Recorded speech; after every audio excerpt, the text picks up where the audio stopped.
एक समय की बात है। शहर से दूर एक वीरान इलाके में एक पुराना बंगला था, जिसे लोग भूत बंगला कहते थे। उस बंगले के बारे में कई भयानक कहानियां मशहूर थीं। कहते थे, वहां रात में अजीब गरीब चीखें गूंजती हैं, खिड़कियां अपने आप खुलती बंद होती हैं, और कोई भी जो उस बंगले में गया कभी लौटकर नहीं आया। गांव के लोग उस बंगले के पास से भी गुजरने से डरते थे। लेकिन अर्जुन नाम का एक नौजवान उन कहानियों पर यकीन नहीं करता था।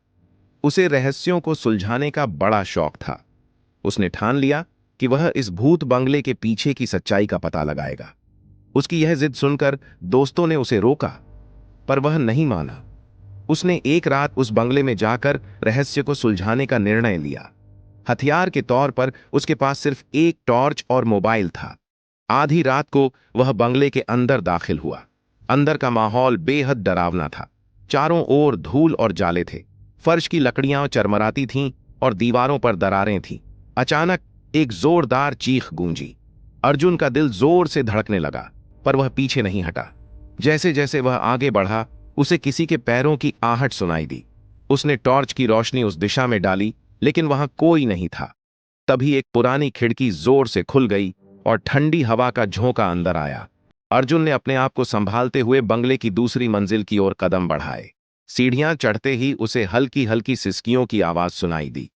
वह आवाज एक कमरे से आ रही थी, जिसका दरवाजा थोड़ा सा खुला था। अर्जुन ने धड़कते दिल से दरवाजे को धक्का दिया और अंदर देखा। वहां एक औरत सफेद साड़ी में खिड़की के पास खड़ी थी। उसकी पीठ अर्जुन की ओर थी और उसके लंबे बाल उसके कंधों पर बिखरे थे। अर्जुन ने कांपते हुए पूछा, कौन हो तुम?" वह औरत धीरे धीरे मुड़ी।